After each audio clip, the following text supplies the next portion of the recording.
Hey, what's up, everybody? Chad Calek here, and welcome back to the In a Crowded Room podcast for episode number 70, in which we are going to talk about the untimely loss of left-handed 27-year-old Angels pitcher Tyler Skaggs, and something very special that happened at his memorial service for him by the team, basically their first home game. We'll get there in a minute, because the other thing we're going to talk about is coincidences. Are they real? Are they something magical? Is there something spiritual at play? Do you guys believe that there are pure coincidences? Or do you believe that everything is connected? Before we get down the road in this, there's a few coincidences that I'm fascinated by that I want to share with you guys. And these blow my mind. And I've always been really interested in this, just so you know. This isn't something that just popped in my head today. I've always been extremely interested in bizarre coincidences and timing of things and numerology, why things happen at certain times. Because I do believe that there is something about this world. There is a magical fabric, if you will, that is constantly being woven, and we're all a part of that blanket. I really believe that. And I think some of these events that I'm about to share with you kind of demonstrate that. But I will also play devil's advocate here shortly as well. So let's start with the first one here. Are you all familiar with the amazing actor Anthony Hopkins, aka Hannibal Lecter? Well, while preparing for his role in the old school film The Girl from Petrovka, Hopkins wanted to find a version of the book written by George Pfeiffer so he could study it before filming began. But no matter where he looked, he couldn't find a copy of the book. Until one day, when he boarded the subway magically, looked down to his left on the carriage and saw a copy of the book. Now, that alone would be weird enough. I mean, wanting to find a book you can't find anywhere, and then you board a subway and it's just sitting there. But the story doesn't stop there, because years later, Hopkins would befriend the author, Pfeiffer, who also told him that he doesn't even have a copy of the book. Why not? Because he lent it to a friend who told him he lost it on the subway. Now, is this just a coincidence? Or was there something at play, something that connected these two men, something that connected these events? And if that's not weird enough for you, perhaps you've heard the story of Dutch cyclist Martijn de Jong, who escaped not one, but two airline crashes in 2014. 2 times that year, de Jong decided to change his flight. For Malaysian Airlines Flight 370, he changed his flight to an hour earlier. And for Malaysian Airlines Flight 17, he decided to take a flight 1 hour later. Well, Malaysian Airlines Flight 370 crashed and burned to the ground, killing every passenger on board. And Malaysian Airlines Flight 17 was shot down over the Ukraine, in which all passengers died. 2 for 2. He was 2 for 2. Coincidence? And how about this one? 14 years before the Titanic sank, in 1898, Morgan Robertson, a fantasy writer from the U.S., wrote about a ship sinking in a novel called Futility. The ship in the book was called the Titan, in which it was deemed unsinkable before it collided with icebergs in the North Atlantic, in which most of its passengers were killed due to a shortage of lifeboats. He wrote this book 14 years before the Titanic met the same exact fate. Now, the names of the boats were different. One was called the Titan, one was called the Titanic. Outside of that, the details are almost all the same. And I ask you, was it just a coincidence? And what about the story of Archduke Franz Ferdinand? World War I actually began on June 28, 1914, when Ferdinand was assassinated in Sarajevo. The car that he was traveling in at the time had a license plate that read A111118. What's so strange about that? Well, World War I officially ended on Armistice Day, November 11th, 1918, otherwise written as A111118. The same exact letter and number on his license plate. But I'm sure it was all a coincidence. And then there's Hoover Dam. 112 deaths were associated with the building of the Hoover Dam. But there's a very strange coincidence about the first man to die there and the last man. The first man to die was George Tierney, who drowned in the Colorado River on December 20th, 1922, while looking for a place to build the dam. The last person to die there was his son, Patrick Tierney, who also died on December 20th, 1935. But I'm sure it was just a coincidence. And the last one I want to share with you occurred on June 20th, 1940. Soviet archaeologists uncovered the tomb of Tamerlan in what is now known as Uzbekistan. Tamerlan, who saw himself as the heir to Genghis Khan, was a Turco-Mongol conqueror and the founder of the Timurid Empire in Persia and Central Asia. A warning inscription on his tomb actually read, "Whomsoever opens my tomb will unleash an invader more terrible than I." Clearly giving zero fucks about superstition, the Soviet archaeologists opened the tomb anyways. Only 3 days after this happened, Adolf Hitler launched Operation Barbarossa, which was the largest military invasion of all time on the Soviet Union. So again, is it all just coincidence that these things happen? Are there so many possibilities in the world that these things just collide? Is this because there's a billion ways to skin a cat? Or is there something at play? If you're devil's advocate, that's exactly what you would argue. You would just say, well, listen, we live in a world of billions of possibilities in every decision that we make. Every now and then, some things are going to line up.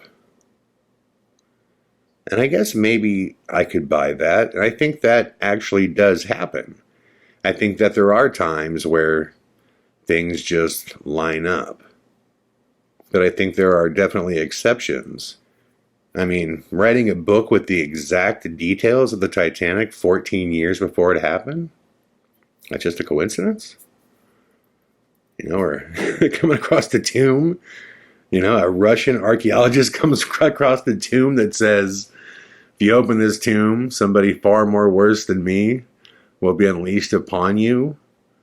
And 3 days later, Hitler, launches war against you. I mean, that's pretty hard to turn away from, I mean, at the end of the day, the reason I think that there's no such thing as coincidence is that we're all energy. Everything's constantly moving together. There's no, force that could affect one thing without an equal and opposite reaction. You say one word to somebody, you could stop somebody on the street and ask them, hey, can I get a light for this cigarette? And that person stops and gives you that light for that cigarette and you move on. You just held that person up 5 seconds. Who is to say that later on in the day, had they been somewhere else, 5 seconds later, they wouldn't have gotten a car wreck? You see what I'm saying? Like things like that. Everything's tied together and it's constantly in motion and movement. It's just one big web of actions and reactions. It's just like when they talk about timing is everything, right? We hear this all the time. Timing is everything. Timing is not everything if everything isn't affecting everything else. But because it is, yes, timing is everything. Whether it's in sports, life, work, relationships. My father was burned, as you guys know. And that is what ultimately led to us coming to Iowa. What if that morning my dad was sick and just called into work?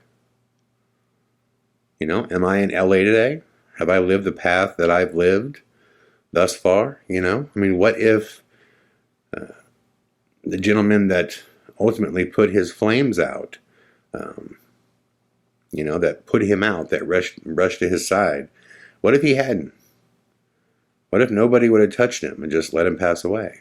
What would have happened? Life would have been ultimately so much more different. But this gentleman, Alan Castillo, was there, and he did what he had to do. What if I didn't break my ankle that morning? How would that have changed things?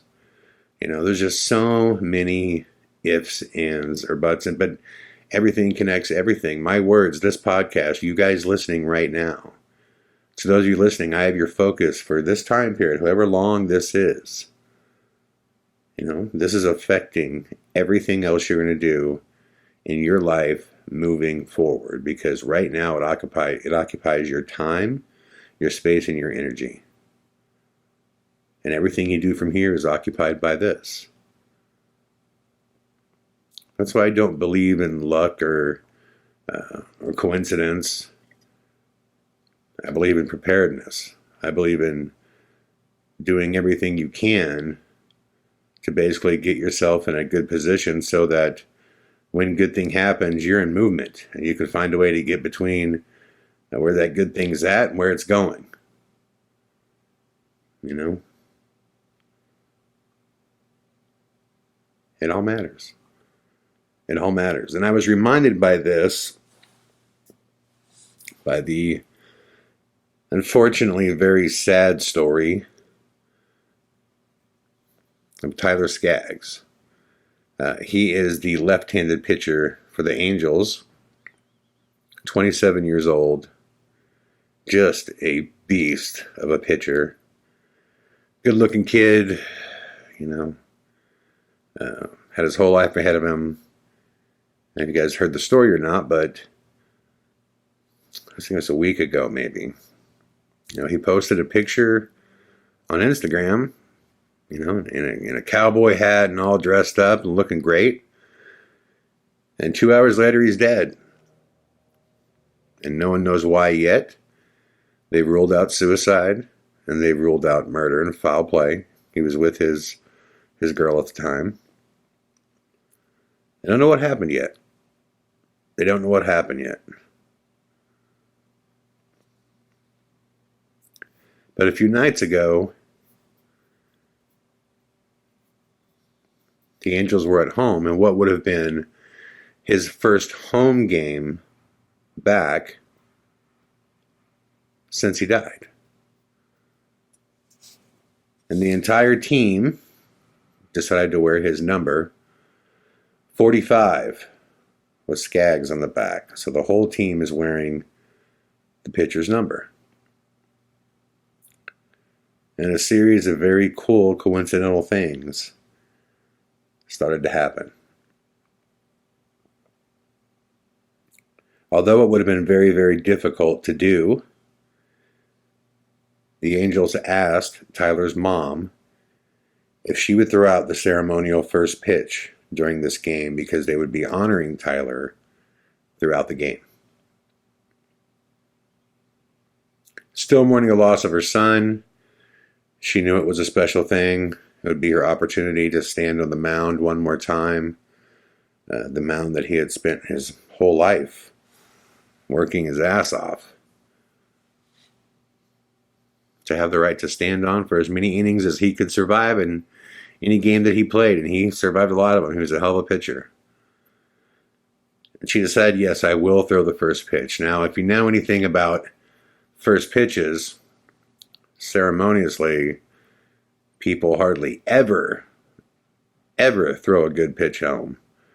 It's always very wild. It's just pitching, or it's just a tough thing to throw a strike, period. When you're up on a elevated hill and you're 90 feet away and you don't do it. It's just not a part of your life. Just hurling a baseball is not a part of your life. But his mom said, I'll do it. So his mom goes back to the mound, and they have his number in chalk, 45, on the mound. She reaches down, she takes her finger, and she puts her initials right next to his number. She turns around. She has a word with a close friend with the Angels who basically tells her you can go ahead and let it rip when you're ready. She turns around from the mound, takes 2 steps, and fires a picture-perfect strike. The catcher did not even have to move his glove.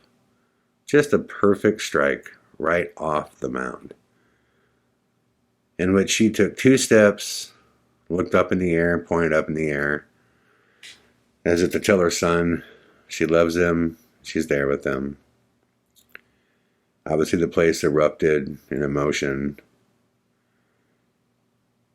And then the game began.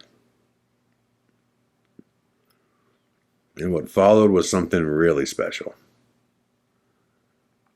In a game meant to honor Tyler Skaggs, a left-handed pitcher,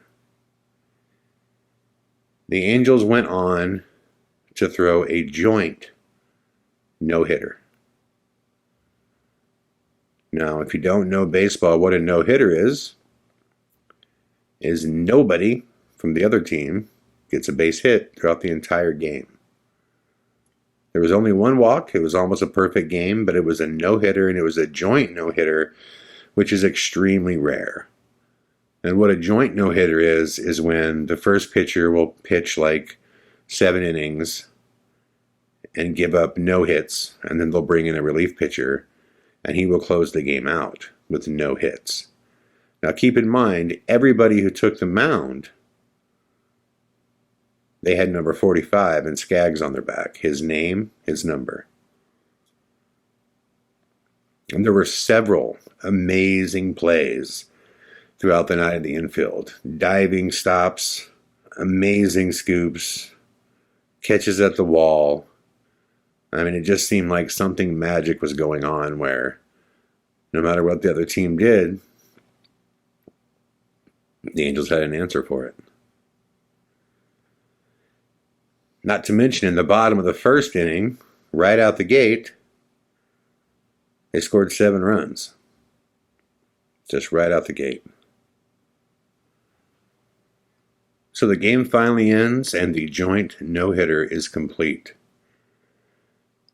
Knowing that this is very rare, the statisticians immediately go to the MLB stat book to find out when was the last time that a team actually threw a joint no-hitter.